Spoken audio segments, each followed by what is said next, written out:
What's everyone, welcome back to another episode of the Celtic View Podcast, episode number 14 of the season. I'm Ryan Marr, and as always I'm joined by our Celtic View editor Paul Cudahy, and this week we're going to do things a little bit differently. It's obviously the break now for the World Cup, so I thought it'd be a good opportunity to look back in the start of the season so far and go through some of the top moments and get you, the fans, to debate the key moments. So we're going to go through that later on into the podcast. Just a kind of precursor, we're recording this before the weekend, just to make everyone aware, because what's probably going to end up happening is we're going to end up talking about goal of the season so far, and then Joe Hart scores like a 95th minute overhead kick to win the game or something on Saturday. So just in case anything happens in the Ross County game, we're doing this a little bit earlier, so there won't be anything there. Paul, what have you made though so far of the start to the season and the position we're in at this kind of break? It's been pretty much kind of so far so good, hasn't it? Yeah, although I'm looking forward to this Joe Hart overhead kick in the 95th minute. No, I do apologise to him just in case he does do it. But yeah, things have been going well. I mean, obviously we've had the St Mirren defeat, but other than that, you can't really ask for anything more so far, can you? No, it's been excellent, and I think over and above the fact that we're well ahead in the league and we're doing, looking really strong domestically, I think the standard of the football, I just think people are coming along to the games and they're really enjoying what they're watching. It's more than just about winning, and that's always something that's been said about Celtic. It's not just about winning; it's about the way we win, the Celtic way, and the manager's grasped that from day one. And so for him it is always about, they're there the players are there to entertain the fans and to win, obviously, and that's what this team does. And I think when people turn up now, they are excited about what they're going to see, and by and large I think the players have delivered. Yeah, I mean, the reason we're filming this early as well is because when the podcast is due to go out, we'll be in the air going off to Australia. And is that the royal we? Yes. And also we're going to have some content in this week's podcast to look forward to the Sydney Super Cup. We're going to hear from Harry Kewell and Aaron Mooy, two people that are born and raised in Sydney, and we'll also hear from the guys at the Sydney Supporters Club over there, just about the excitement about Celtic coming over. And for all kind of regular listeners to the podcast, will know that at the end we always do a predictions game. We're not going to get into that because there's still games to come at the weekend, but I know that you got a right result so far this week, but we'll get into that properly. I know it's getting too many at this moment in time. You're kind of pulling away. So, but during this kind of World Cup break, we're going to be doing sort of daily prediction games. So we need you to get involved. So please do go on our Celtic View Twitter page and get in touch with us if you want to get involved. And what we've decided is that for every predictions game, I go up against you, we go up against the fans as well. But if you do take part and you do manage to beat myself and Paul on a day, and it's pretty easy to beat me, but you're kind of out there at the moment, then what we'll do is if you win in a day, then you're going to go into the hat, and at the end of the World Cup, then you get a chance to win a signed Celtic View, a brand new Celtic View by the players that feature in the World Cup from Celtic. So a good little prize, so it's a good little incentive to get you involved. And would I win if I win it? Oh, just the kudos of the office. Yeah. I mean, you've got the bragging rights, and you'd let me know about it every day anyway. So okay, that's enough. That's good enough for me. Now let's get into our 6 categories in, Paul. So we've got player of the season, goal of the season, performance of the season, game of the season, signing of the season, and atmosphere of the season so far. So what we've done for this is we put out a poll on Twitter to let you decide the winner for each category so far. So we'll go through all of that, but also I want us to try and decide between us. So you can't have one and I can't have a separate one. We need to decide between the two of us. So let's kick off then with the best atmosphere of the season. So 4 options in each category. The 4 options for this one are Flag Day, the 2-0 win against Aberdeen, the first game of the season. The Derby Day, 4-0, and then the return of the Champions League against Real Madrid, and also the 6-1 game against Hibs at home, which James Forrest scored a hat-trick. Let's start off with the Flag Day, Paul. Obviously, they're always amazing days to celebrate the previous season's work. I thought this one it felt a little bit different due to the fact that we had the display around the whole stadium before the match as well. I think because of the success we had last year was almost kind of unexpected to a lot of people. You had that element of it.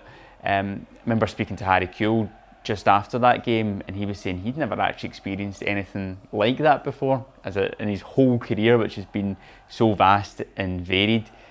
It was such a great atmosphere on the day. We got the result as well. What are your kind of memories of that game? Yeah, I always kind of have Flag Day and Trophy Day almost like it's, two halves of the coin, and I always prefer Trophy Day because that's just the culmination of the season. And I get the feeling, I think Flag Day is nice because it's just another reminder that we are the champions, and that is always a great thing. But I always get the feeling as well that the players are just desperate to get the season underway, that there's the pre-match ritual, and Callum McGregor did it this year, which was nice as well as the captain, his first season as the title winning captain. But I think the players just are desperate for the season to kick off and actually start playing the games again. So I think it's always a nice atmosphere. I don't think it's like the same way as some of the other candidates in this category, like in terms of the electricity that kind of surges around the stadium. It's just, there's a nice feeling about it, and we all turn up, and it's just that sense of, yeah, we are the best team in Scotland, as always. Yeah, I think it had a little bit extra significance, as I said, because of the display, but also because of the previous kind of Flag Day that we had, where there was no fans at the stadium. We kind of missed out on that celebration. So to then have it back again, I think we kind of felt that emotion in the stadium on that day. So I think it's definitely a good candidate. The Derby Day, I think we'll maybe discuss in more detail later on, because that comes up in quite a few categories, but obviously a day that we all remember extremely well. So touching on the Real Madrid game in the Champions League, there was obviously so much excitement about getting back to that stage. It wasn't the result we wanted in the end, but I still don't think that can take away from the occasion pre-match with the Champions League anthem returning for the first time in 5 years. The players going into the huddle, the noise then. I mean, it was electric that night. I would argue that there's very few stadiums in European football where even just those few moments that you described, from when the players come out onto the pitch, they line up, then you hear the anthem and it just sparks something. I don't think there's anywhere else that generates that excitement and that level of atmosphere.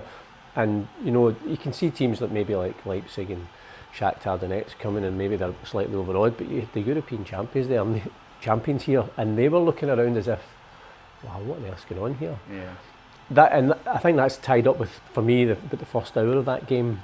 And I think the phrase "fine margins" sums up our European campaign, because I think it was a campaign where, as the manager had said, we're going to play our football. That's how we're going to get tested, and we have to play that way because that's our identity. And I still, whenever I think of that game, it's Callum McGregor's shot, because it's like, I mean, it's just fractions away from getting in, and that just changes the whole dynamic of the game. I mean, we were sitting beside each other that game, and there was a wee part of me that was also thinking, this would be a great kind of epilogue to Callum McGregor's book if he scored in that game as well. But that was for me, that was incredible. And what I liked about that was it came straight off the back of the Derby game. So in the Derby games, always an incredible atmosphere. But it was interesting, I felt, the way you feel about those two games, that, we'd be discussions in the office about, what's the more important game, what one you'd rather win. And you can look at it and say, well, obviously we're always going to beat Rangers again, because that's just the nature of Scottish football, but we might never get another chance to beat Real Madrid. But actually, when it comes to a Derby game, the feelings of like nervousness, anticipation, you just can't bear the thought of anything other than a victory, and that becomes, and then you realise that is the more important game because of what it means, not just in terms of Scottish football, but in terms of the context of your life in the city. and the way that we play against them and beat them comprehensively, I mean, that makes for... I mean, that's two games in a row at Celtic Park where the atmosphere's just been unbelievable. I know. I don't think you would have had a louder stadium in Europe that week with those two games. Oh, yeah. And it's funny because I remember the game against Rangers in February time where we won 3-0, and the atmosphere on that occasion was just electric as well. And I can't remember if it was a few days before or a few days after. I went to the rugby to see Scotland play England.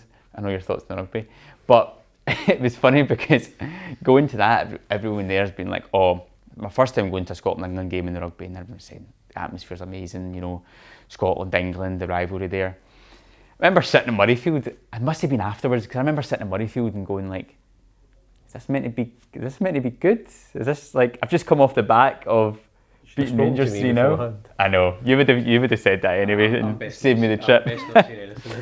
But that Real Madrid game, my takeaways from it, the atmosphere, I can remember sitting in the office, and because everyone was just so excited to hear that anthem again, and we go through like a kind of run through of kind of the plan for the evening. It must have been about 5 o'clock-ish, and they played the Champions League anthem, and I remember sitting at my desk and you could hear it, and it was just like starting to get the goosebumps, and you're like, whoa, this is different.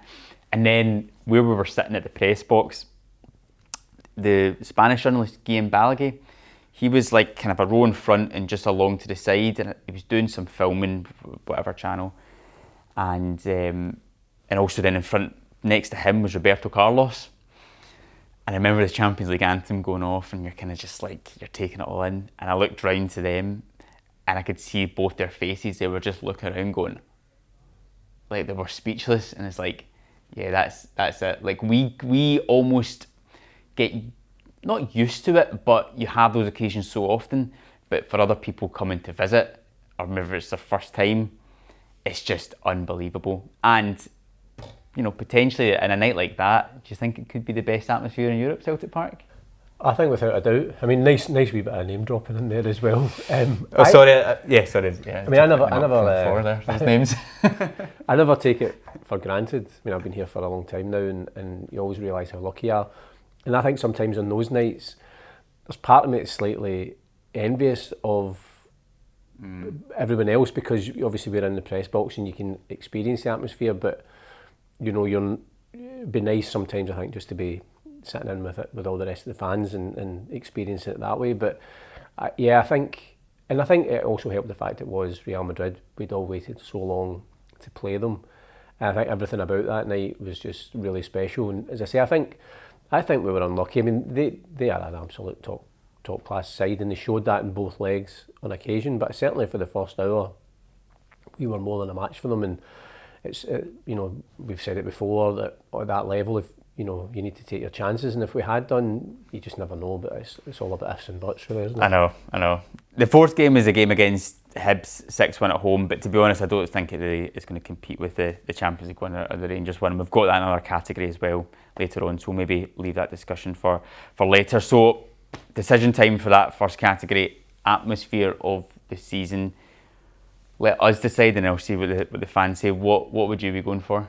For me, it has to be the Real Madrid game. I mean, I think, as I say, I think the result and the context of the game, the Derby game's always, you know, it's the one that you love to win those games. But in terms of that atmosphere, the excitement, you know, the noise, the Champions League music, the opposition, the way we performed, everything about it was really, really special. Yep. I have to agree. It has to be the Champions League one, so we can agree on that.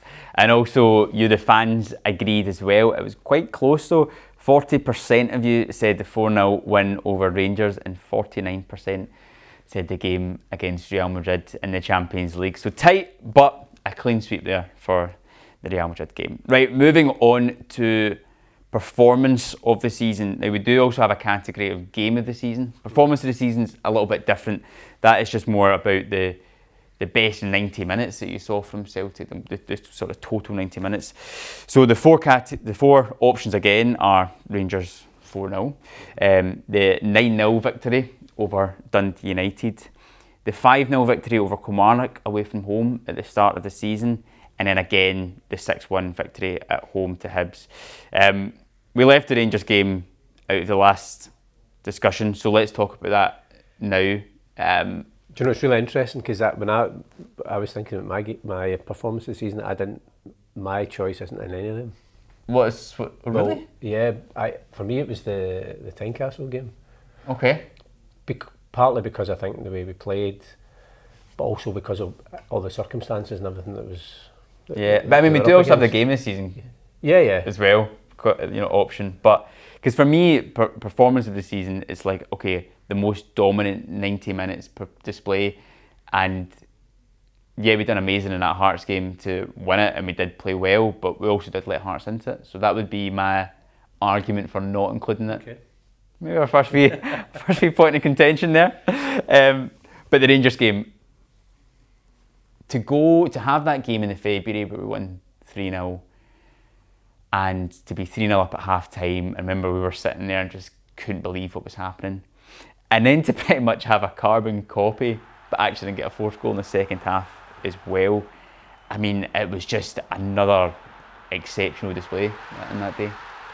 Yeah, I mean, I think, as I was saying earlier on, in the lead up to that game, on the day of the game, and you come in here and you start to feel slightly nauseous because you're so nervous, because that's when it really hits you that this is the game, because, for a whole variety of reasons, it's so important that we win. But again, I think it wasn't just the fact that we won. I mean, we'd have taken 1-0, a last-minute Joe Hart overhead kick to win it, but it was the way we played. We went out there and I think when Ange Postecoglou's Celtic side play the way they want to play, there is literally, certainly no one in Scotland can live with us. And I think it just emphasised the dominance, and actually probably from that point, on the other side of the city, I think that was kind of when the pressure would have started on their manager, because the reality is, if you get rid of all the nonsense that's written in the press with the fans with typewriters about how brilliant the opposition are, but the evidence is there before your eyes, and I think ordinary fans realise that it's really difficult for anyone to beat us, because we look so strong. When we play, we're just too quick, too fast, we finish, we're clinical, and then we've got so many players that are big game players, and they've now, it's always a test, I think, for any player when they come here. How do they cope with the derby? And every one of them seems to thrive on it, and I think that's what's encouraging you. You look at Rio Hatate, Matt O'Reilly, Lila Bada, Jota, all these guys that, they're just experienced over the last year. They obviously love that atmosphere, and it just brings out the best in them. And it was absolutely, it was comprehensive. Yeah, I think from a start to finish, performance-wise, I genuinely can't remember Rangers having a chance in that game at all. And I think with the game, we went 3-0 in the February, in the night game, and we went 3-0 up. I think the first half was pretty much identical in that way.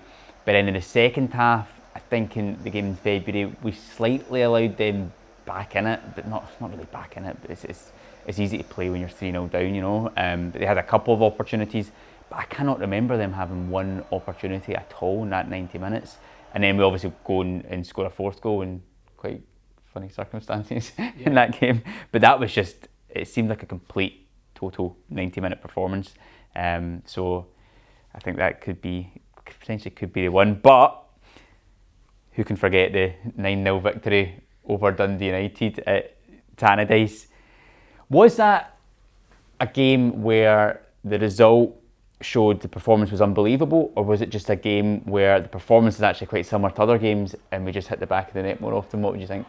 I think the latter. I'm sure we've had discussions about it, and I'm sure plenty of people have had discussions about this Celtic team, about how they are going to take 9 or 10 off a team this season, because if you look at most of the stats in the games, we dominate in terms of possession and chances. I mean, comprehensively. So you're just looking for that game where everything clicks into place, and that was the game where just everything went right for us, and we just, we couldn't stop scoring, and Dundee United would have been relieved that the game only lasts 90 minutes, because it could have been. That's what sums up this Celtic team, that we win 9-0, but actually when you look back at that game, it could have been 12 or 13, and that's not. I mean, it sounds really disrespectful to Dundee United, but we were just we steamrolled them, and we've done that in other games without necessarily getting the goals. That day, as I say, everything just clicked into place, and you know, I was going to say feel sorry for the opposition. You don't really, because that's just the nature of football. And I think it was just that kind of summed up what we'd been doing, and I think it will happen again. I think the way that the manager wants us to play, the way that the players play, and they've embraced this system, there will be another team that will be in the course of 90 minutes will be thinking, this could be 10. Yeah, I was up at that game, and just remember, I think it when it got to about 7, and you just knew every time we went up the park and attacked, we were scoring, and all the goals were pretty much carbon copies of each other, apart from like Kyogo's screamer from outside the box. But it was just one of those games where you kind of almost had your head in your hands, just thinking, what is going on here? Like, this is unbelievable. And then I'm pretty sure, as the full-time whistle blew, I think we just missed a chance to make it 10, or the ref had blown the whistle early, which stopped us a chance of making it 10, and there was like boos ringing out. It's like, when have a team ever won 9-0 and they leave the park to boos? Obviously it was tongue in cheek, but it was just an amazing occasion. But you know, in comparison with the Rangers game, potentially, kind of my argument for maybe looking more towards that Rangers game is that I feel like we've had a lot of performances like that Dundee United one, and it's just that we've maybe not hit the back of the net as often. It was just that day that everything came off. But let's touch on other two games as well. Briefly, the Kilmarnock 5-0 away performance and Hibs 6-1 at home, where James Forrest scored his hat-trick. Again, I think in terms of overall performances, the Kilmarnock game, again, was brilliant from start to finish. We saw some brilliant goals. And then again, the Hibs game, we came under a bit of pressure at the start, but then thereafter that, just dominant, and brilliant to see James Forrest score his 100th goal. Yeah, I mean, I think what's interesting about the Kilmarnock game, and then also for me, you take into account likes of the Livingston victory this season, and what I think from day one, you know, when the manager came in, he had to build a new team. You know, the squad wasn't as strong in terms of numbers or quality that it is now, but he always said, there's no excuses, we don't make excuses, we go with what we've got, and that's it. And I think that attitude is fed into the players, so regardless of what we come up against, we just got on with it. And so therefore, I think that's been interesting. We lost the first game in the plastic pitch at Livingston last season, but then the manager's not making excuses for that. That's not a reason why we lost. We've had 2 comprehensive wins there, and then to go down to Rugby Park and that atrocious plastic pitch they've got and beat them so comprehensively. And again, if you look back at results over the years, that can be quite a tricky ground for us as well. And so I think that was a really early encouraging sign. And the Hibs game, the 2 things I always remember about that game, obviously it was the James Forrest game. I think I know what you're going to say. And the unacceptable coat that the Hibs manager was wearing, and he deserved to get hammered just for wearing that coat. You know, it's like, what's that phrase about, don't dress for the job you have, dress for the job you want. So I don't know if he wants to be a nightclub owner, because he wasn't dressed like a football manager. And he absolutely slaughtered his team after that game, but slightly harshly, I think, because they're playing against Celtic. You're playing against this Celtic team who are really hard to live with, and obviously that's been slightly flippant. The game was all about James Forrest, who's just like, for me, and I've said it before, I think years to come, you'll be able to say to people, I saw James Forrest play, I saw James Forrest play for the entirety of his career, and you look through his appearances, his goals, his assists, his trophies. For me, he is a Celtic legend, and you know, to become only the 30th guy to score 100 goals for Celtic is just phenomenal, and that was a brilliant day for him, obviously, but I think for us to see that. Decision time then with these 4 games. I think I'm going to sit my neck out in the line and say it has to be the Rangers one. Would you agree? Yeah, absolutely. Yeah, and you fans agreed as well. 28% you said Dundee United, but 67% said Rangers. That was quite a nice. Yeah. I know that was quite a nice number. I was quite happy when I saw that. So moving on now to the next one, which is the game of the season. So again, slightly differently to the performance of the season. This is just for the kind of the most entertaining game, the game that took your breath away the most, the game you celebrated the most. So the 4 options again are the Rangers 4-0 game. We've got St Johnstone 2-1 in Perth, the late drama with Giakoumakis. We have this game against Hearts at Tynecastle, where we won 4-3. Greg Taylor scoring the winner. And then more recently, the 4-2 home victory over Dundee United at Celtic Park. You've kind of already made your case for the Hearts game. Talk to us about that one. Yeah, I mean, I think it's a 7-goal thriller which we win. Greg Taylor gets the winning goal, the unlikeliest of goal scorers, which was brilliant.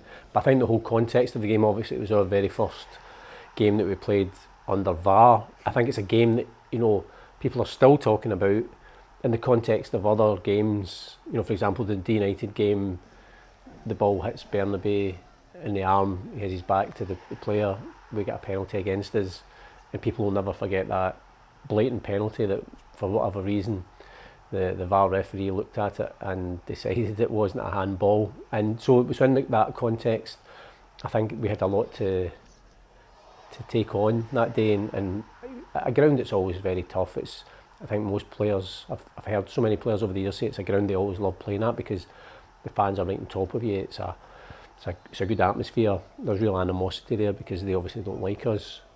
So it's always great to win, and to win in that manner with everything. To an extent, those two games, I think we've rescued VAR from further criticism by winning, rather than dropping points and then people having to say, wait a minute, something wasn't right here. But that was a thrilling game. Yeah, all 4 of these games are games I've attended this season, and I think the difference with St Johnstone game and the Dundee United game, you had drama. The Hearts game, you had drama throughout. But those 2 other games, it wasn't.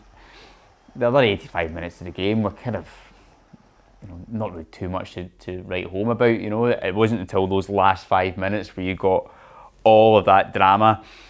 But the Hearts game, it was just non-stop. I think because of VAR as well, and there was so much confusion in the ground, and we didn't know at times what was happening when we were sitting there. I think I said in this before, I was sitting next to the Hearts stadium announcer who gets in his ear usually when they're looking at VAR, and I'm nudging him going, what's going on here? And he doesn't know, and the whole stadium didn't know. And it was a great atmosphere on the day, as Tynecastle usually is against us in those kind of tight games. But then to actually turn it around after going 2-1 down, to win the game. And I think also as well, because I remember Aaron Mooy missing a really big chance to make it 2 each. I was sitting thinking, I know we're still early in the game, but you're thinking, are these the moments? And then we scored straight after that, and then for Greg Taylor to come off the bench and score the winner was unbelievable. So I'm going for that game as my game of the season. Sounds like you are as well. I mean, originally, for team performance, I had put that game, and then I'd put game of the season, the Rangers game. Right. But I think in the category, I can understand. I'm happy to. Right. Okay. The fans though have went 71% for the Rangers game as game of the season. That was my initial. When I put it down, that was my initial. Yeah. I mean, I'm not gonna say anything against it. I mean, who am I to argue against beating Rangers 4-0 at home as potentially not being the game of the season? But for me, the Hearts game. I think potentially when you look back in the league in general, even by the end of the season, you're probably looking at that potentially being the game of the season, and it probably is the game of the season in the league for me at this moment in time. But I'll take Rangers 4-0. That's absolutely fine with me. We've still got 3 more categories to go, but I think it's time to maybe take a little break, as we're going to be flying out to Australia for the Sydney Super Cup. And earlier this week, Celtic TV caught up with our assistant coach, Harry Kewell, and Aaron Mooy, 2 people who were born in Sydney. Aaron Mooy, who's going to be taking part in the World Cup for Australia, to get their views on Celtic going over to Australia and to chat a little bit more about the upcoming World Cup. Having both been born and brought up in Sydney, guys, how great is it to see Celtic play in the Sydney Super Cup? Look, for me, it's important because, again, Annie, and I talk on a personal note here, where I'm from, it's we grow up playing the game and we watch a lot of football on the TV. And when you had an opportunity as a youngster to come and see a team play live, it was important for us to see what the stars over in Europe were doing. So to be able to come out now with a huge club like Celtic, not only in my country but my state, but virtually in my neighbourhood, I'm proud to be a part of Celtic, and I can't wait to get out there and show like the Australian public and all the Celtic fans what they're actually are missing, and by watching it on TV, but when they come out and see it live, because when you see football live, it's a completely different game. Aaron, tell us how much people from Sydney love their sport. Yeah, everybody in Australia loves sport. We're always outdoors playing all sorts. But yeah, that's Backyard cricket. We've got backyard cricket. You know, table tennis. We're good at swimming. Scuba That's what you do in Australia. You're always outdoors playing sports. Was mainly football for me, but yeah, it's a big part of Aussie culture. We've got used to the term the Socceroos after the global recognition from the Australian football team, and of course the success of Ange as a manager, and also some individual players like yourselves who have forged successful careers in Europe from a country that loves its cricket, its Aussie rules. How much is football growing in popularity in your home country? Look, football's, there's always, I mean, look, again, from where we're going, where we're going to be playing our games, football is quite big. You know, a lot of the young kids play it. Look, don't get me wrong, we are dominated by the NRL, which is a fantastic sport in its own right. But football is a world, global sport. And we're trying to compete with the A-League to make it a competitive league so we can produce better players to play at the higher level. And it is a good league. But unfortunately, you know, we are overshadowed by the likes of AFL and NRL. But we do our best, and we do have a good following. I mean, from the last time I read, the women football is getting bigger and bigger in Australia. So we're getting more and more people involved in the game. We just want to make it sure that we continue that progress, and then hopefully we can kind of compete with NRL and the AFL. If you weren't involved in the professional game, would these matches be something that you would probably go and attend and go and see? Yeah, that's what we hope for football in Australia. You want more people coming out and watching games and buying into it and getting into it and enjoying it, because that's the main thing, isn't it? You want them to enjoy the game and make it. They want to watch entertain. It's entertainment, isn't it? So, yeah. The one thing about Australians, we do love our sport. I mean, like I said, we've grown up playing it. We grow up playing everything, and we watch everything. So when we do have, you know, certain teams that come out here, depending on any sport, we will actually come and watch, because we want to see what's happening. Have you been trying to get the manager to give you some minutes on the pitch for this, Harry? Easily could. I mean, thanks, mate. I appreciate it. I mean, after today's performance, I don't know, you saw my, I was a little bit off today, which was, you know, kind of strange. I don't know why, but no, look, the standard's very high here. I mean, from the moment I walked in, I mean, the levels that I've been working at previously, and then when you step up to this level, I was taken back, you know, and I was thinking, wow, for the first moment they work hard. You know, they very rarely lose the ball. I mean, if one of the teams get 3 or 4 passes in, I mean, the opposition ain't really seeing it for another 15, 16 passes. So could I be involved in that? I could, because I could just probably be a mannequin somewhere in the middle and just probably conducting it, you know. But no, I don't think I've had my time. It's his time now to be able to go out there and shine. I'm sure you would agree with that, Aaron. No, I don't agree. Good slot. He's just been slot in there, no problem. Honestly. You've both spent much of your career and life in the UK. From a personal point of view, Harry, Aaron, you could be at the World Cup. How much are you looking forward to getting back home for a bit, Harry? Yeah, it's exciting. I mean, I'm trying to figure out exactly the last time when I was back. And obviously I'd played with now Melbourne City, but Melbourne Heart. And I think I'd finished about 36. So it's near enough coming up to a good 10 years since I, you know, kind of haven't been back. And especially what's the world's gone through over the past few years, it was very difficult to get back there. But no, I'm excited to come back. And again, even though it's in Australia and in Sydney, it's actually virtually in my neighbourhood. So, you know, I'm looking forward to seeing my family, my friends, and just going out there and putting a show on for the people that actually do come out there and watch Celtic playing these 2 games. Celtic has such a big support around the world, particularly in Australia and Sydney. Do you have any experience, guys, of being aware of this support when you were growing up in the city? Look, we had heard about it. I mean, again, Australia, we have certain teams that we do follow, certain teams that have been successful, and when you get a team that is successful, we usually get a following. So Celtic are a very successful team, and again, we're hoping that all these people do come out and watch us live, because like I said, watching on TV or watching little snippets or watching little adverts or watching little parts of games and reading up on things is not the same as actually going out there and seeing it live. So hopefully they all come out there and watch us, and I'm sure we will definitely put on a great show. At the time we travel over to the country when there will be football fever, as the World Cup in Qatar will be on.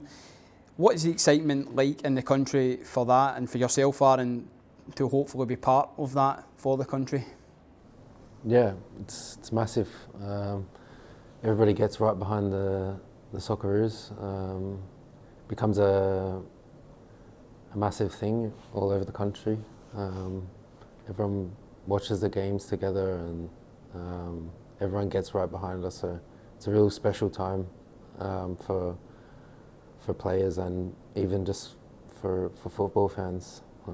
It's looking forward to it. It's a huge moment. I mean, it's every 4 years that the World Cup comes around, and even look, even the way that we qualified, there was a bit of stick thrown around about how we qualified, but the ultimate goal is to qualify for a World Cup, and it shouldn't be easy.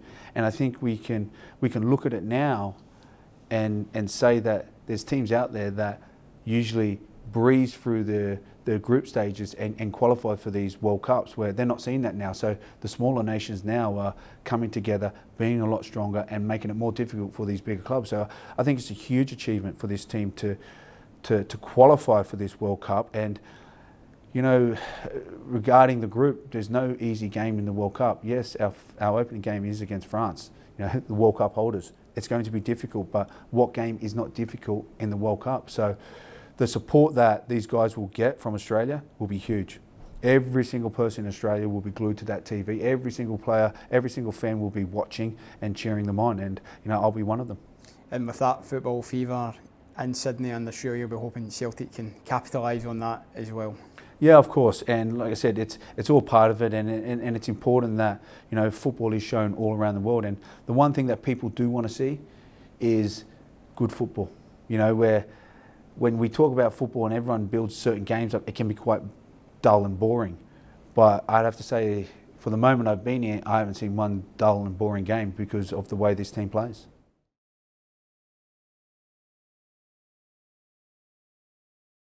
Yes, we still have 3 categories remaining, Paul. We've got signing of the season, goal of the season, and player of the season so far. So let's kick off now with signing of the season. Now, I actually forgot when we were collating this list in the office that Carter-Vickers and Jota, you almost forget that they signed this summer. So they're in the list because they did permanently sign. I never forgot.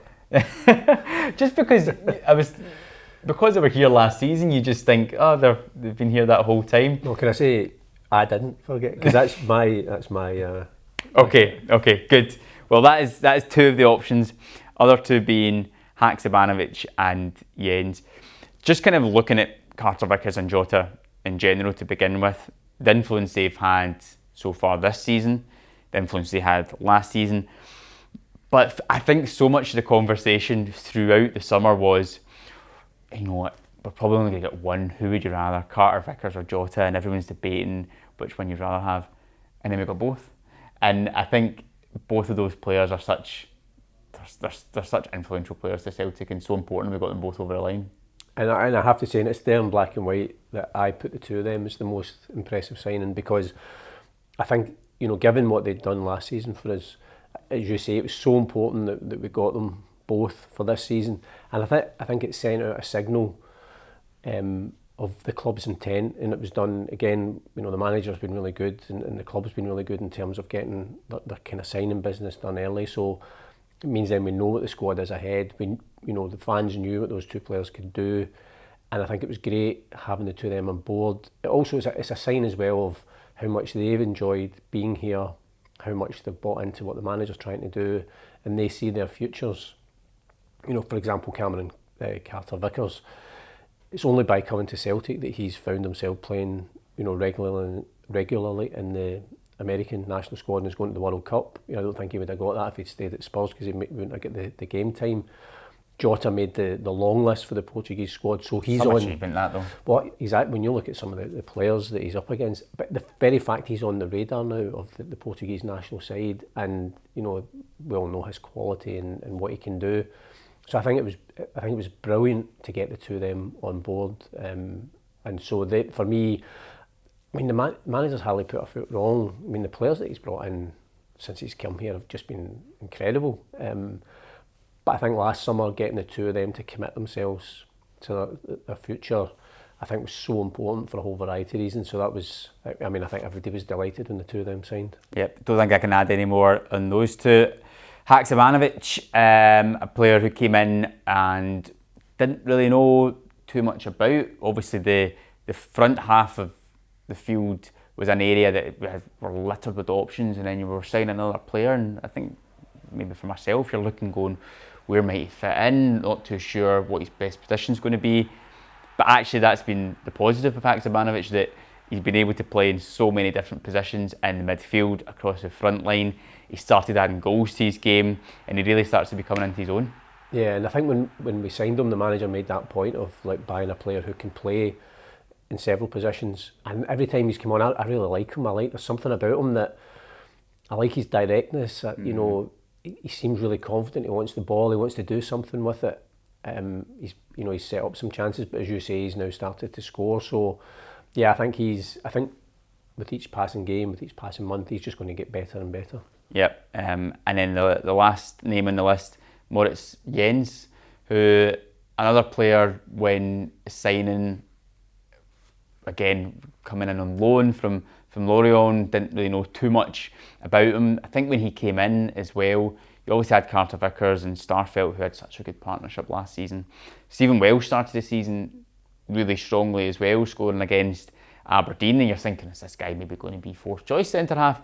But he's actually just completely proved his worth over that time. He's almost just stepped in seamlessly, which I actually imagine potentially as a centre half might be the hardest position to do that, to make a partnership with someone and to understand that system of what you want, and particularly this system where it's so aggressive and trying to pass the ball through the thirds. So again, he's someone that's just really impressed. And I think it was a timely signing, because obviously Carl Starfelt got injured, so he wasn't really available in pre-season, and then Stephen Welsh, as you said, started really well, and then he was unlucky in picking up an injury. So the fact that we had Moritz Jens there, I think it helped him, the fact that he'd come through the ranks at Fulham with Matt O'Reilly, so it probably helped him settle in. I really like him. I think he looks really comfortable on the ball. I think he's a really good guy as well. I think we've both interviewed him, and I think he comes across really well. And I think he's another player you can see the real potential that he's got, and it'll be interesting to see. Obviously, he's here on loan this season, but I think he's fitted in seamlessly on and off the park to the squad. And again, as I said, you can't really fault any of the players that the manager's brought in, because they've all come in and they've all done a really good job. Mm-hmm.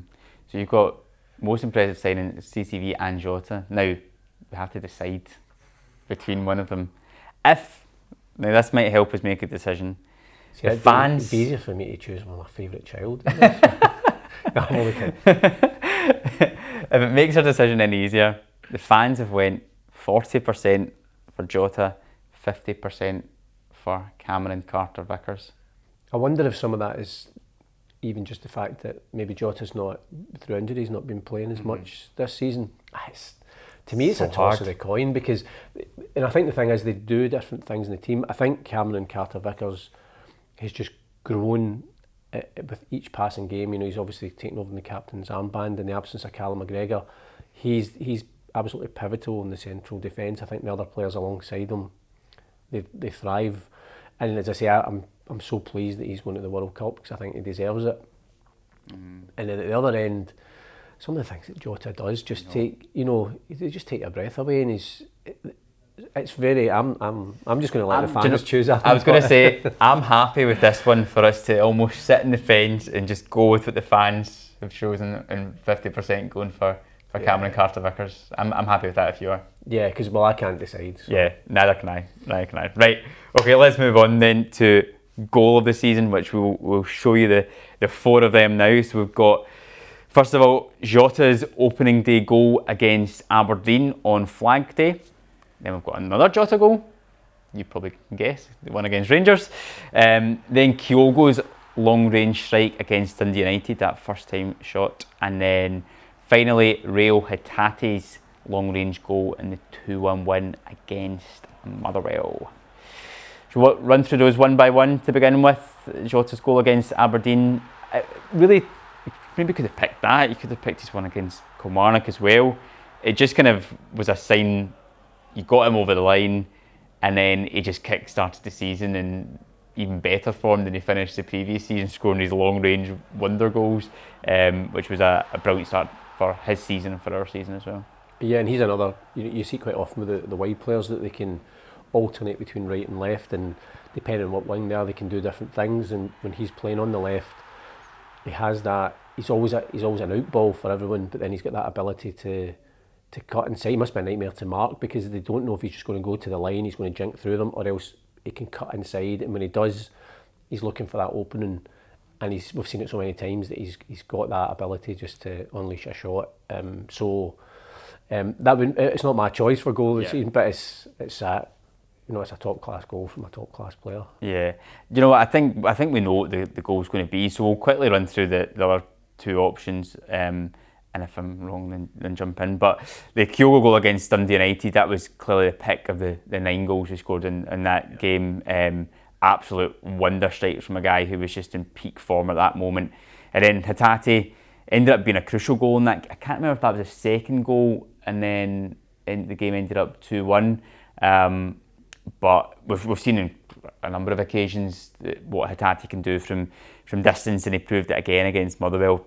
Proper swerving strike and kind of hitting the post and going into the bottom corner. But Jota's goal against Rangers, is that not just, I think that's going to win this goal of the season so far, but is that also one of the best goals in the Derby match in recent history as well, potentially? It's iconic for me because everything about the move and it was his first touch to control that ball at full stretch was incredible, and to have the presence of mind to then chip the ball, and then also to then produce this brilliant celebration where he just runs over at the corner and then head bowed, fist in the air. So everything about it was brilliant, and then you obviously just add in the opposition. It's definitely. It's obviously going to be a candidate for goal of the season, and it's always hard to. Every goal against Rangers is always a great goal in my book, and we've scored some. Hatate scored a couple of absolute belters last season, but Jota's is right up there, and it is, for me, it is everything about it, right up to his celebration, is just absolutely iconic. See, to celebrate like that must mean that you just do that most days in training, and it's just like this is nothing out of the norm. If I'd done it, I can't even imagine what I'd be doing if I had done that, but just to have that calmness and composure to go, I'm just going to stand here and take it all in and stick my fist up in the air. But 100% right, it's so iconic, because see, when you look back in years to come, when we make DVDs in the future, or if DVDs are still around, but when you look back at those kind of big Derby moments in the 21st century, that's going to be up there with everything else for me. I really, really do think so. It's just such a, as you said, to race onto it, to touch it like that, to then get to the ball and just the awareness to dink it, and it was superb, absolutely superb. And it wins this one because the fans give it 80% of the vote. I don't think we're going to disagree on that one, are we? Absolutely not. Absolutely not. Right, okay. So last category is player of the season so far. So our 4 options for this one are Kyogo, who is currently the top goal scorer in the team, unless Giakoumakis gets a few more against Ross County. Cameron Carter-Vickers, Jota and Greg Taylor. Who do you want to start talking about the first? Well, I'll start with the player who I think, for me, is the player of the season so far, and it's Greg Taylor. I think he has been exceptional. I think he just continues to grow. I think you've seen it since the day the managers come in. He's always been a really good defender. I always felt he suffered, as any player would have, at left back, because you were following Kieran Tierney, who was so good for us and so well loved by the fans. So it was always people can't help but make comparisons. But I think he's just dug in. I think he's done well. He's always been a really good defender. But I actually think under this system, what you're seeing is how good a footballer he is.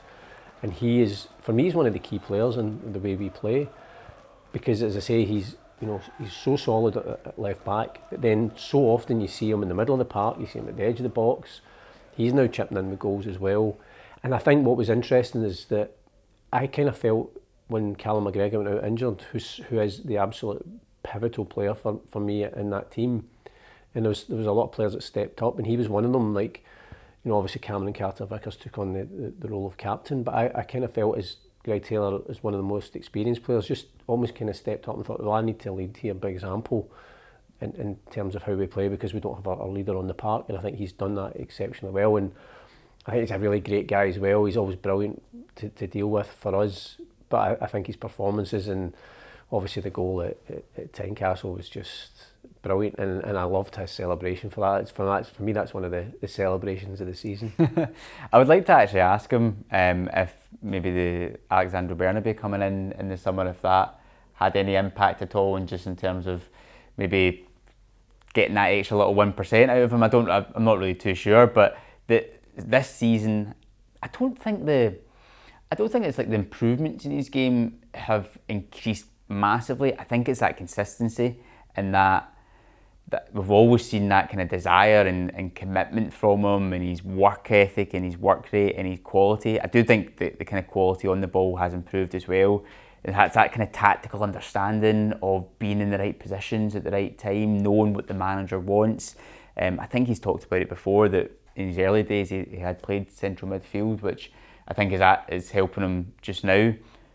But as you mentioned as well, I think that's an added element, is the fact that he seems to be taking on more responsibility and becoming a real leader in the team. People always talk about, when they do like teammates questions with Celtic TV, like who's the loudest, who's the funniest, and his name comes up a lot. He's such an important player on the pitch, but also off the pitch as well for this team. And it's great to see someone like that, he's such a nice guy, like all those guys are as well though, but someone that you can see how much work he puts into it to get these rewards at the moment. Is brilliant to see.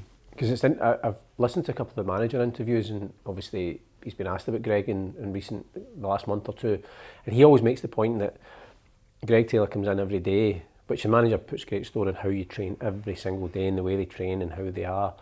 He comes in every day wanting to be the best he can be, to keep improving. I think you also forget, to get to that level anyway, you have to be a really good footballer. And I think sometimes maybe players that end up in maybe more defensive positions, that side of their game gets overshadowed by the other aspects of what they have to do. But I think what this system does, it brings out the very best in them. And as I say, I think he's obviously, he couldn't play that role if he wasn't a really good footballer, and I think that's what you're seeing. And for me, he's, I think the other players, you can make a case for it for any of them anyway, because we've had such a good start of the season. But for me, and I'm so delighted as well that I think maybe people are starting to see now the quality that he has, and he just gives absolutely everything to that jersey every single time he plays, and I've always loved that with Celtic players, that he just runs himself into the ground for the cause. Yeah, I think that's almost underestimated, his quality in the ball, because in that position, probably more than most on the park, you're coming under so much pressure from the opposition chasing you down to try and get the ball off you, in terms of trying to pressure high at the park. Because if you're a left winger, a Jota, a lot of the time you're maybe getting the ball in space when we've worked out that position and you've worked through the pressure. He's constantly coming under pressure. He's receiving the ball in difficult situations as well, from the goalkeeper, from centre halves, because we're trying to play out from the back. And invariably does he give it away. He's always so calm and composed, and manages to keep possession of the ball. And it's such an important part of the game, because without that, you would not then have that build-up play to get it into midfield, to get it into Jota and Abada and all those likes, and actually start those attacks. There was the game last week against Motherwell at Fir Park. There was an instant, I can't remember what had happened, but there was something in the middle of the park where it was an attack we were on quite deep in Motherwell territory, and the two players that were kind of leading it in the middle of the park were Juranovic and Taylor. And you're almost getting used to the fact that that's where they'll be, but then it just suddenly struck me, that's our two fullbacks in that attacking position, and you think that's brilliant in terms of an attacking sense, but also it shows how much nerve the team have to have, because effectively then you've got two defenders that are away from the defensive positions, so you need to know that you're going to hold on to the ball, and the two guys at the back in the central defence need to know that they have to cover. And I thought it just was like, as I say, I've seen it so many times, but then sometimes it just strikes you again how brilliant that is, what they're doing. Yeah, I think we've got a winner with that then, Greg Taylor with us. And you also decided with Greg Taylor because you gave him 64% of the vote. Obviously the other three players in that list have had fantastic seasons so far. Kyogo's continuing his goals. I think maybe with Kyogo, the one thing with him is that we're comparing Kyogo to Kyogo, because he came in last season, we didn't know much about him, he hit the ground running. Carter-Vickers has been such an important player at the back, and then we all know what Jota does as well. So 4 players. I mean, you probably could have picked so many of the players in the team so far this season, because the performances as a whole have been absolutely outstanding, and you can't get that without every player in the team playing their part. But yeah, Greg Taylor for us for that. So that's our 6 categories done. You're quite happy with what we came to in the end? Do you know, it'll be quite interesting to see when we come back to it at the end of the season how many of those winners are still there. We should do that. We'll definitely do that and see if any of them are still the case. But no, I mean, it's been a great season so far, so I'm happy with those 6 categories. Just to kind of round off, Paul, this is coming out when the break for the World Cups happened. Are you looking forward to the World Cup? How you feeling about it all? I'm looking forward to a month of football. I mean, I think everybody loves the World Cup. I think you always have a certain nostalgia for when you were younger. What memories come to mind for you watching World Cups? Well, the first memory, so I was lucky enough, the first real World Cup I remember was 1974, which was the first time Scotland had been in the World Cup for just under 20 years. And so I remember that tournament, and then obviously I remember 78 as well. At the time, I was just leaving primary school, and I think the whole country thought that Scotland were going over to Argentina to win the tournament. And that is the great, in terms of the Scotland national team, that is the great what if, because they did have a brilliant team at that time. And I always wonder if the tournament had been in Europe, maybe. But there was a whole variety of things going on. But I just love it, even as they've expanded it. I think that's always a danger with tournaments. If you expand it too much, to an extent there's a danger of diluting the quality, but ultimately it's still a good tournament. It's going to be interesting this year because obviously it's happening right in the middle of everybody's seasons, and whether that actually has a benefit because teams are, players are in the full throes of the season, or whether I'm not sure how it's going to be, but it's always good to look forward to. And I think in the absence of, for a lot of us, obviously Scotland or even like Ireland as a team to support, then you kind of just start to follow the 4 Celtic players that are there and just hope that they do really well. And then after that, you just hope it's a good tournament. Yeah, I'm excited to see how they get on with it, and I can't wait for the World Cup. And as you said, it's just a festival of football, and so many people are arguing that obviously the timing of it is not great. Because it is in the middle of a season and it's disrupting a lot. But at the same time, I remember so many other World Cups where the season ends and you're just like, God, I've got 3 weeks to wait until this World Cup. Like, we're going straight from a game at the weekend to another game at the weekend as well. So it's kind of like just continues in that way. So I can't wait for it. Have you got a winner in mind? For me, I had an inclination for Argentina, although I think they've lost. I can't remember the player, the midfield player that they've lost, who was a key figure for them. It's not Los Santos, I think, or there's a player who's got injured that was a key for them. But I'd love to see Messi winning the World Cup. I think Brazil, again, it's always hard to tell them. I always think if Brazil do well, it's a good World Cup because they do have a certain type of flair. They've got a lot of really good players.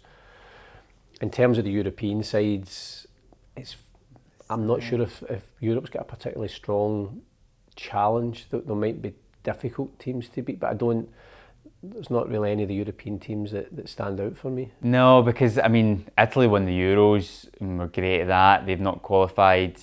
I'm not really expecting too much of England, who also got to the final.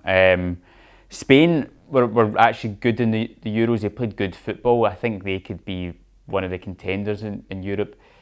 France obviously have the quality and are World Cup champions, but I've seen it so many times. You don't know. France are either brilliant or they implode on themselves. The only thing I would say, because of there's not any particular team that stands out, which you've maybe seen in previous World Cups, even the last one, the fact that Croatia got to the final. Yeah, it could be. So it's maybe an opportunity for maybe a team that might surprise you, maybe a Croatia again, which would be great for us because obviously, Juranovic being in that squad. So I think it's just going to be really interesting, and I think without having that, I'd love to see Wales do well as well. I think they have a chance. I think of getting not of winning it, but of getting out of that group. Yeah, the group they've got with England, USA, and Iran. I think that's a group people are looking at and going, maybe it's a bit easier. It's actually the only group in the World Cup where all 4 teams are in the top 20 FIFA World Rankings. So could actually be quite difficult, that group. I mean, you would expect England to get out of that. You would, and then it's a battle with the rest. But Wales have Gareth Bale, and that just, well, they have 2 things. USA have Carter-Vickers. Exactly, that'll be interesting. But they have a world-class player who, regardless of whether he plays or not regularly, he always turns it on for his country. And also, they're one of those countries that have that kind of mythical club atmosphere almost that people try and strive for in national football, that every one of them, there's something about when they play for Wales, something happens. Because I think even if Scotland had got past Ukraine, I don't think they'd beat Wales. I think there's just... Yeah. So, but yeah, it's just, you can't complain about a month of football. No, I know. I've already got everything set up. I already know I'm bringing in my tablet and just sitting there with 4 games on at the side as I'm trying to... I don't remember I'm pretending to work. No, I'm not asking. I'm not asking. But I'm going to say Argentina. Just maybe they did win the Copa America, but I think it's more because I just want them to win it for Messi. A wee Messi-Ronaldo final. One final chapter in that story. Messi does it. That's my hope anyway. We'll just quickly as well touch on the trip to Sydney. Celtic going over there for the Sydney Super Cup. They're playing Sydney FC on Thursday and then playing Everton on Sunday before the players then go off for a break of their own. I think it's going to be really exciting for a number of reasons. The fact that Celtic have so many connections with Australia, with the manager, with Harry Kewell. Aaron Mooy obviously won't be there because he's with the Australian national team. But for so many fans, and we're going to hear from the Sydney CSC in a moment, it's been a long time since Celtic have been down under, and there's so many people who've emigrated to Australia from Scotland and Ireland who don't get the chance to see Celtic in the flesh. So it's exciting in so many different levels. Yeah, I mean, I always feel, even like in the context of Celtic Park, I mean, I stay 15 minutes drive from Celtic Park. So I appreciate even the fact that, all our fans that are coming over from Ireland or from elsewhere in the UK, down in England or whatever, what they do to get there. And then you widen that out, and then all fans all over the world that maybe don't get the chance to see Celtic in the flesh, or maybe if they manage to get over once a year.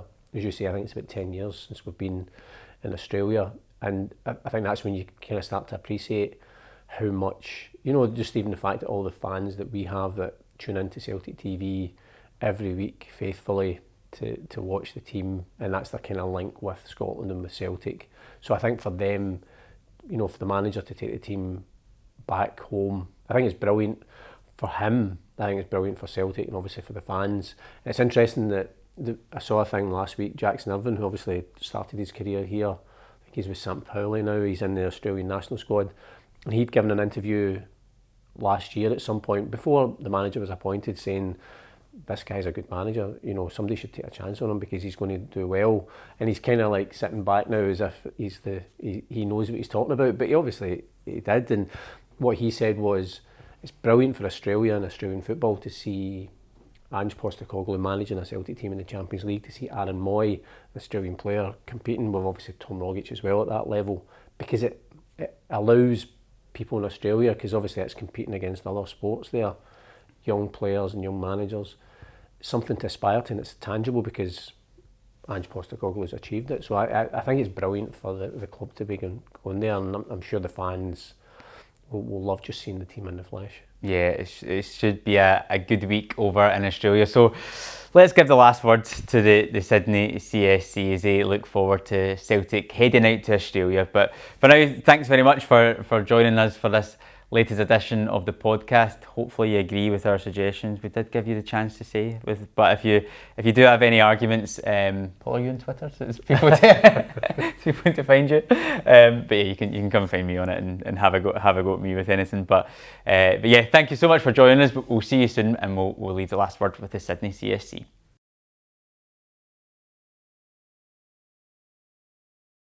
Well, guys, it's absolutely brilliant to have you on. There's so much excitement at the football club and those surrounding it about coming over to Australia. Nick, just start with yourself. How much are you looking forward to Celtic coming over to your new home and your part of the world? Oh, look, this is a fantastic thing. Like when I came out, 12 years ago, we had the team come over. I was here a couple of months, and Celtic decided to land the last time. So we've been waiting a long time for it to sort of reoccur. And I think you kind of get a better occasion with, Ange just being a couple of hours down the road in Melbourne. So look, it's massive. The buzz is absolutely sensational, and everybody's absolutely geared up for it. It's brilliant. Craig, for yourself as well, I think you're saying 16 years you've been in Sydney, so you're not getting your daily fix and weekly fix of coming to Celtic Park. So how is it for yourself getting to see Celtic come over?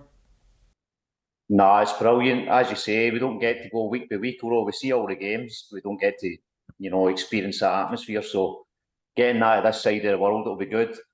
As Andrew said as well, getting it sort of mid-season when the team should be, a bit fitter, and it's not quite your pre-season game that you would get normally. So I'm really looking forward to it. Everybody's buzzing for it.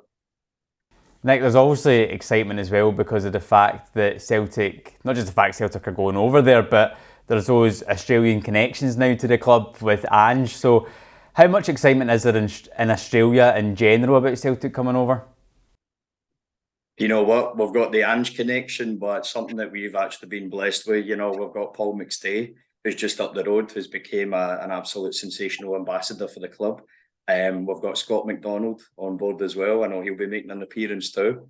So we're completely geared up, and the whole Ange thing is it's just been fantastic. The guys were here a few weeks ago promoting their outing next week, and look, they're confident. Everybody, look, when you come up against a team like Everton as well, it couldn't have been a better sort of pick for us either.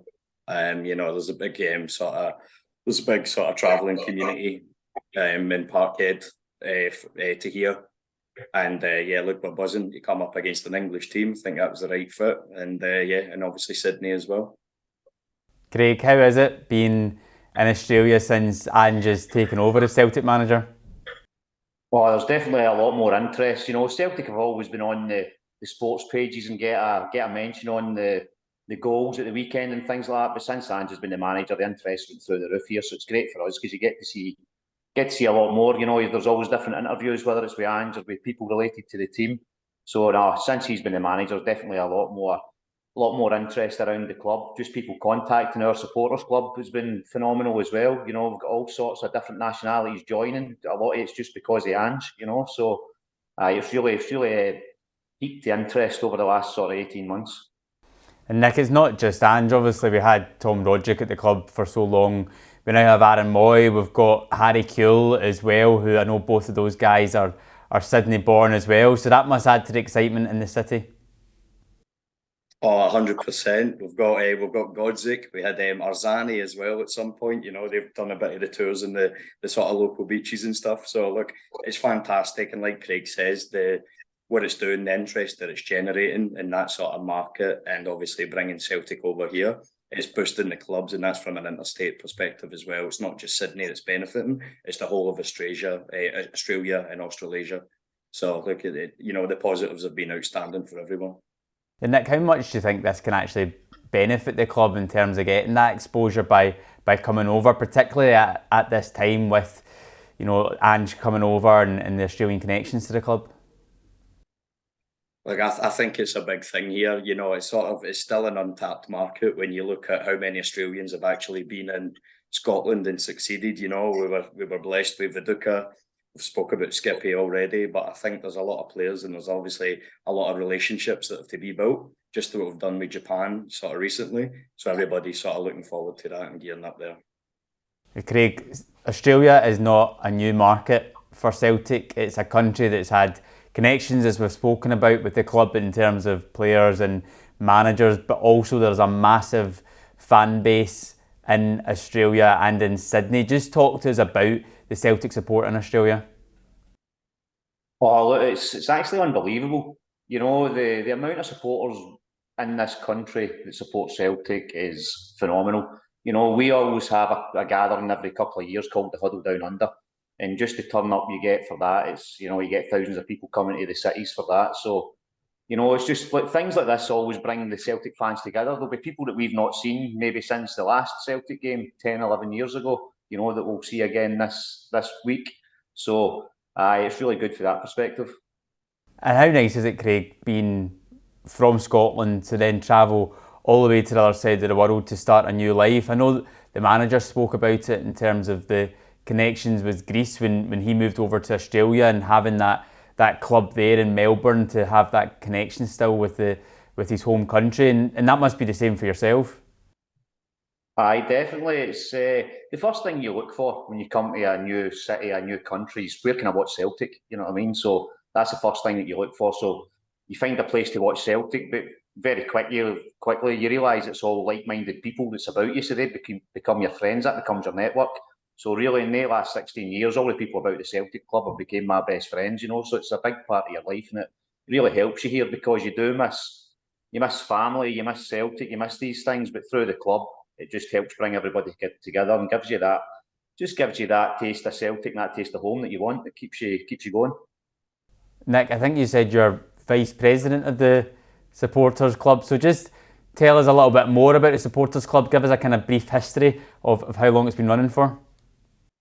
So very recently, just up last week there, 2 weeks ago now, we had our 40th anniversary, and that was celebrating, you know, everybody that's been involved over 40 years. You know, when you think about, you know, that sort of diaspora that came over, that duration, that length of time, you know, these guys didn't know the result for a good week. You know, we were waiting on VCRs and videos come on over.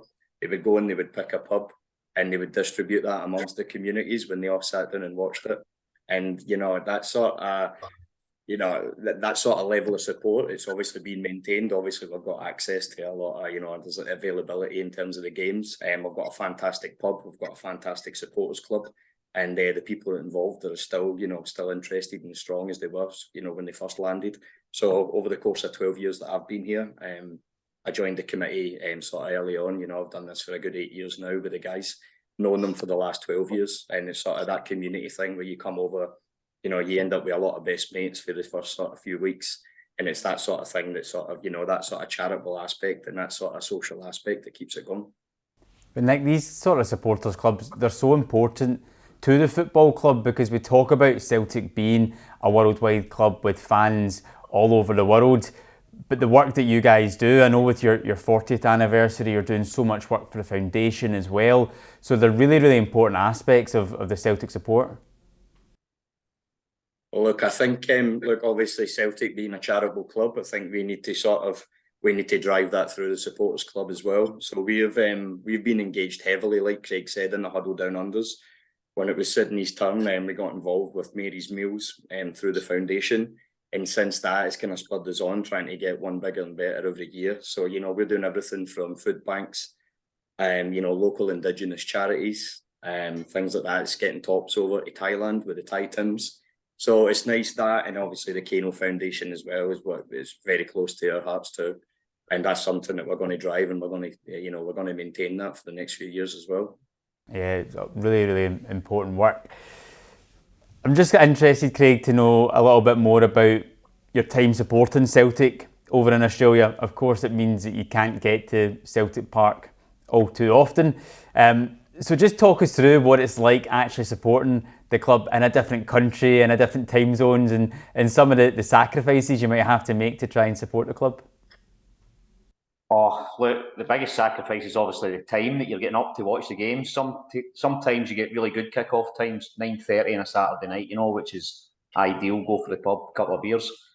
Other times you've got 3 in the morning, 6 in the morning, 2 in the morning. You've got all of these different times. So these sort of sacrifices, you just do it. It becomes second nature. It's that's what you do. Is watch the games live. It's not quite the same watching the highlights the next day. So you do want to see it live where possible, and you've always got that chance now. When I first came here 16 years ago, you would maybe only have 1 or 2 games that you could catch live a month. So it was a sort of big gathering in the pub. Whereas now everybody can watch it on the internet, Celtic TV, whatever it is, whatever method they want to do it. So it has changed. But as well as just watching the games, we do put on a couple of functions every year just for the supporters to get us all together, whether it's a barbecue or a harbour cruise. That's normally the 2 that we do every year, and they're always good events. The barbecue is more of a family event, where the cruise, it's a bit more of a adult booze cruise, if you like, where everybody sort of gets involved and enjoys it. So we try and cater for everybody, families, the adults, everybody. So it's just about bringing the families together, just having somewhere for people when they land here, wanting to watch Celtic, but also to meet people.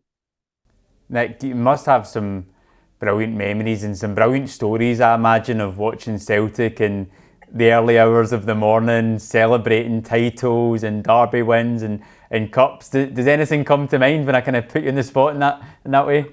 Oh look, I don't know how much I can say for the Celtic View and live on a podcast, but there's been some fantastic moments with the club where we've had unannounced players come through the doors. There's been a few events that we've not done it on purpose that have rolled into sort of maybe a barbecue's rolled onto a game, and then the following day there's something else on. So look, there's always something going on, and that's something that we would always encourage is anybody that does come over, with one of these accents, no matter what sort of communities you're from, get involved with your local CSCs, support them, and you'll get it back. Craig, I feel like you wanted to jump in there with a story. Have you got anything in mind? I was just going to say there's been plenty for European games, the Barcelona game 10 years ago, the numerous games against Rangers, I have to admit there was a few good laughs when they went through a tough time 10 years ago. There was more than a few events happening in the pub that was aimed at them to have a little dig. But I would say that the games against Rangers, especially when they first come back into the league a few years ago under the Brendan Rodgers years, there just seemed to be a buzz again about Sydney, with these, just more of an interest coming back, I suppose. And, round about that time, there was regular doings. It was 5-1, 4-1, it seemed to be every week. And it was, those times were just amazing.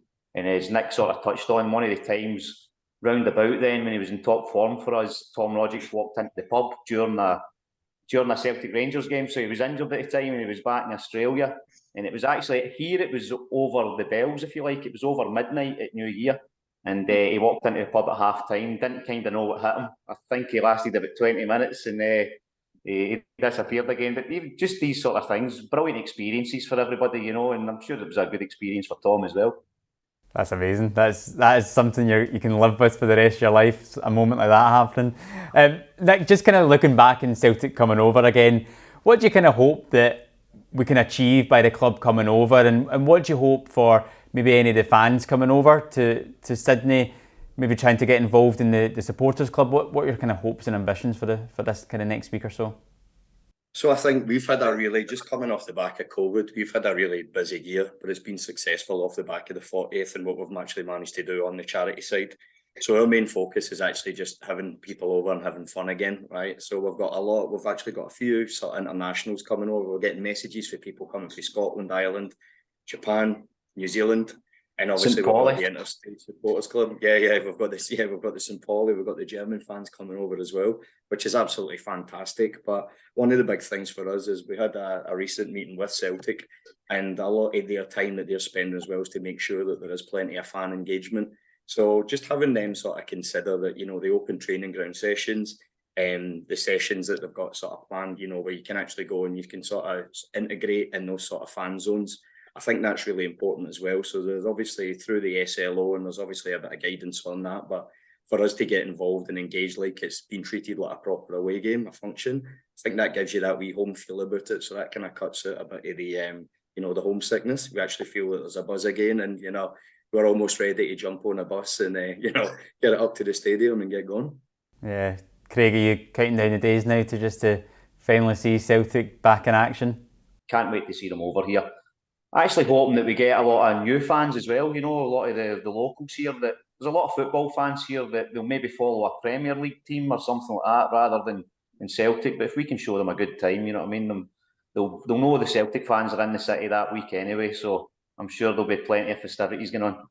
I'm sure there'll be plenty of colour and plenty of noise from the Celtic fans to get the locals on board. Guys, thanks so much for taking out the time to speak to us. I think we're all really excited to head over, and it must be brilliant for the two of you to see Celtic coming over to your new home turf. So thank you so much for the time, and look forward to seeing you when we're over.